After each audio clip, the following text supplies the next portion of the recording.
एक पति ने अपनी पत्नी को इसलिए तलाक दिया क्योंकि उसकी छातियों की साइज छोटी छोटी थी। उसने अपनी दुल्हन से सुहाग रात मनाने से भी इनकार कर दिया। पति की चाहत थी मेरी जिस लड़की से भी शादी हो उसकी ब्रेस्ट की साइज बहुत बड़ी होनी चाहिए। पति कहता है उसके साथ बहुत बुरा हुआ। मैंने तो ऐसा कभी सोचा ही नहीं था कि मेरी ख्वाहिश अधूरी रह जाएगी। मेरी जो दुल्हन मिली मेरे लायक ही नहीं मिली। अपनी पत्नी को सुहाग के सेज पर रात के अंधेरे में ही छोड़कर घर से निकलकर दिल्ली के लिए चला जाता है। पत्नी बेचारी चुपचाप अकेली पलंग पर बैठी रोती रहती है। जाते वक्त घर से किसी को नहीं बताता कि अपनी पत्नी को छोड़कर वो जा रहा है।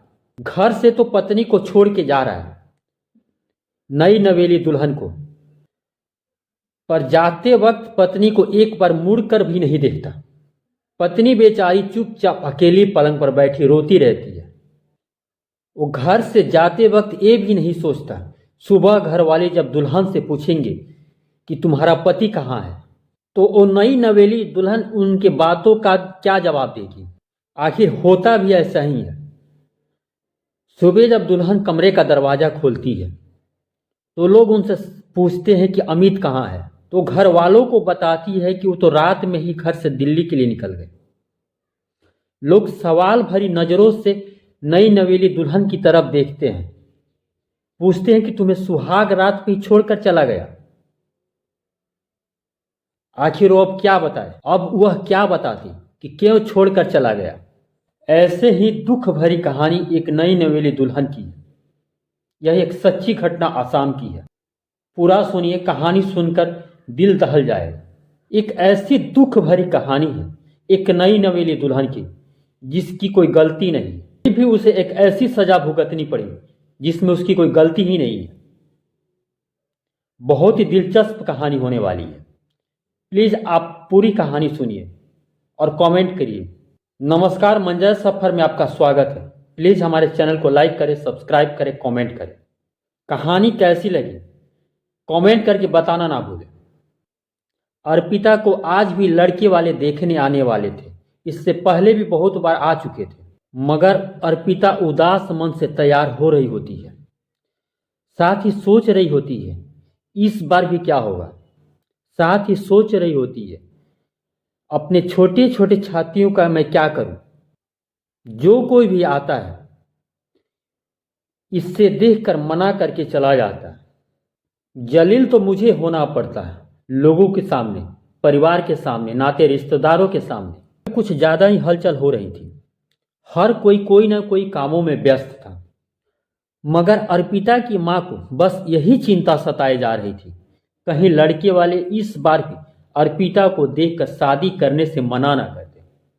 अक्सर लड़के वाले आते अर्पिता को देखते, उसकी छोटी छोटी छातियों को देखकर मना करके चले जाते। मन ही मन भगवान से प्रार्थना करती है कम से कम भगवान इस बार तो रिश्ता पक्का करवा दो। लड़के वाले जाते जाते कहते पता ही नहीं चलता कि ये लड़की है या लड़का। हर कोई उसका मजाक उड़ा कर चला जाता। कुछ औरतें तो कहती कि पेड़ कितना भी बड़ा क्यों ना हो, जब तक हरा भरा ना हो उसके नीचे कोई बैठना नहीं चाहता। पेड़ उसकी हरी भरी डालियों से ही सुंदर लगता है, उसी तरह शरीर की सुंदरता की बनावट उसकी छातियों से ही होती है। उदास मन से माँ एक कोने में बैठ जाती है, लड़के वालों का आने का इंतजार करने लगती है। अर्पिता के मन में बस एक ही डर बैठा होता है कि इस बार क्या होगा। क्या लड़के वाले फिर से घर वालों, सगे संबंधियों के सामने मेरी बेइज्जती करके चले जाएंगे। उसके बाद घर वाले, सगे संबंधी मुझे ताने मारने लगेंगे। छोटी छोटी छाती है। घर वाले अक्सर कहा करते हैं तुम्हारे बाद भी तो और भी बहनें हैं, उनकी भी शादी करवानी है, तुम्हारे कारण सब लेट हो रहा है। अक्सर इसके कारण मुझे शर्मिंदा होना पड़ता है। स्कूल से लेकर कॉलेज तक हर कोई मेरा मजाक आज तक उड़ाता आया है। जब मैं कॉलेज जाती उस वक्त भी मेरा मजाक उड़ाया जाता। मैं पहले छोटे बाल रखा करती, लड़कों के जैसे जीन्स और शर्ट पहनती, तो लोगों को पता ही नहीं चल पाता कि मैं लड़का हूं या लड़की। अक्सर लोग मुझसे धोखा खा जाते। मेरी सहेलियां कहती तुम अपना नाम बदलकर अर्पिता से अमन रख लो, और जोर जोर से हंसने लगती। इसके कारण आज तक मेरा कोई बॉयफ्रेंड ही नहीं बना। कोई लड़का आज तक मुझे भाव ही नहीं देता। लड़के कहते अगर मैं तुमसे दोस्ती कर लूं कि तुमने किस लड़के से दोस्ती कर ली है। तुम अगर गर्लफ्रेंड बन भी गई तो मेरे दोस्त कहेंगे तुमने एक लड़के को ही अपना बॉयफ्रेंड बना लिया। मुझे तो तुम्हारे साथ कहीं जाने में भी शर्म आएगी। वो इन्हीं पुराने ख्यालों में खोई होती कि दरवाजे पर एक गाड़ी आकर रुकती है। उस गाड़ी से लड़के के परिवार वाले उतर कर अंदर आते हैं। कुछ बातें होती है, फिर लड़की को बुलाया जाता है देखने के लिए। अर्पिता सर झुकाए उन लोगों के सामने आती है। इस बार लड़के वालों को लड़की पसंद आ जाती है। घर वाले अंदर ही अंदर खुश होते हैं, मन ही मन भगवान को धन्यवाद देते हैं कि तुमने हमारी विनती सुन ली। आज हमारी बरसों की पुकार सुन ली भगवान तुमने। अर्पिता भी भगवान को शुक्रिया अदा करती है। गाजे बाजे रस्मों रिवाज के साथ शादी संपन्न होती है। अर्पिता आज दुल्हन बन ही गई। बड़े अरमानों के साथ आज ससुराल विदा भी हो गई। घर वाले नाते रिश्तेदार आज बहुत खुश हैं। दुल्हन के रूप में हमारे घर से विदा हो गई। सारे रस्मों रिवाज को बड़े शानो शौकत से पूरा किया जाता है। बड़े शांति से सारे रस्मों रिवाज को पूरा किया जाता है। दुल्हन के लिबास में आज वो पलंग पर पति का इंतजार कर रही होती है। आज उसकी सुहाग रात है। सोचती है फाइनली आज मेरी शादी हो ही गई। पति जब कमरे के अंदर आता है, जब वह घूंघट उठाकर उसके चेहरे की तरफ और उसके जिस्म की तरफ देखता है तो अर्पिता से पूछता है, मुझे तो पता ही नहीं चल पा रहा है तुम लड़का हो या लड़की। दूल्हा कहता है, मेरे साथ बहुत बड़ा धोखा हुआ है। मैंने तो इसकी कभी कल्पना भी नहीं की थी। तुम्हारे घर वालों ने लड़की कहकर मेरे साथ लड़के से शादी करवा दी। तुम्हारे शरीर की बनावट तो लड़की जैसे है ही नहीं, तुम तो लड़के जैसे लग रही हो। तुम में तो वो बात ही नहीं है जो मुझे चाहिए। मुझे तो तुम्हें देखकर अंदर से कोई फील ही नहीं आ रही है जो लड़की को देखकर लड़के को आती है। मैं तुम्हारे साथ सुहागरात मना ही नहीं सकता। तुम मुझे माफ कर दो। मेरे अंदर भी कुछ अरमान थे, कुछ ख्वाब थे जो आज सब चकनाचूर हो गए। तुम मेरी पत्नी तो रहोगी मगर मैं तुम्हें कभी छू नहीं पाऊंगा। प्लीज तुम मुझसे दूर रहा करो। तुम मेरे पास आने की कभी कोशिश भी मत करना। मैं तुम्हें वो सुख नहीं दे सकता जिसकी तुम हकदार हो। कभी वो काम करना ही नहीं चाहिए जिससे जिंदगी में मजा ना आए, जिससे मन को संतुष्टि ना मिले। एक कहकर पलंग से एक तकिया और चादर लेकर जमीन पर बिछाकर सोने चला जाता है।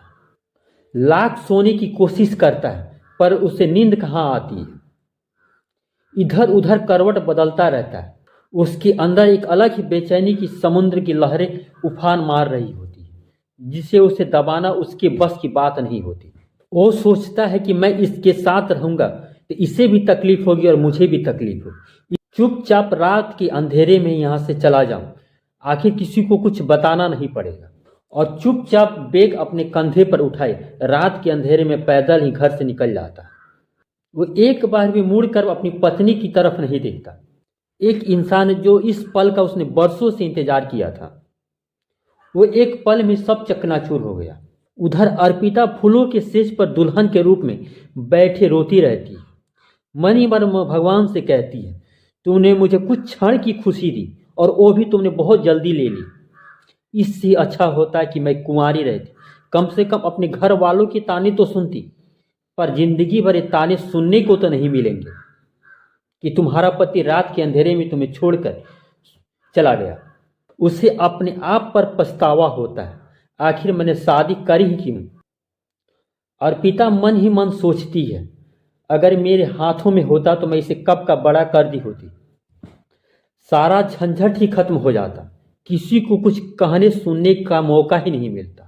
इसे मैंने खुद से तो छोटा नहीं किया, इसमें मेरी क्या गलती है जब मेरी छाती छोटी छोटी है। मुझे विश्वास था कि मेरा पति मुझे समझेगा, मगर वो भी मेरा साथ देने के बजाय मुझसे दूर जाकर एक कोने में सो गया और वहां से चला भी गया और कहता है आई एम सॉरी, मुझे माफ कर दो, मैं तुम्हें कभी छू नहीं सकता, मैं कभी तुम्हारा हो ही नहीं सकता। आंखों से गिरते आंसुओं से भगवान की तरफ ऊपर देखकर कहती है, तुमने मेरे साथ ये जो किया वो ठीक नहीं किया।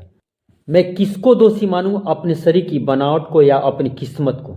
शायद मेरे भाग्य में खुशी नहीं लिखी, पति का प्यार लिखा ही नहीं है। पहले तो मेरी शादी हो ही नहीं रही थी, हुई भी तो पति मेरा साथ देने से इनकार कर दिया। अब मैं किसके भरोसे जिंदगी जीऊंगी? एक एक पल को काटना मुश्किल हो गया था। अब तो मुझे पता भी नहीं कि पति होकर भी है या नहीं। ये सोचते सोचते नम आंखों में कई सवाल लिए बैठे बैठे ही उसकी सुबह हो जाती है। सुबह होने के बाद घर वाले आते हैं। घर वाले आकर अमित के बारे में पूछते हैं कि अमित कहाँ है। अमित कहीं दिखाई नहीं दे रहा। आखिर वो बताए तो क्या बताए, क्या कारण बताए कि अमित छोड़कर घर से क्यों चला गया। प्लीज़ हमारे चैनल को लाइक करें, सब्सक्राइब करें, कमेंट करें। प्लीज़ अगर कहानी अच्छी लगी हो तो कमेंट बॉक्स में कमेंट करना ना भूलें।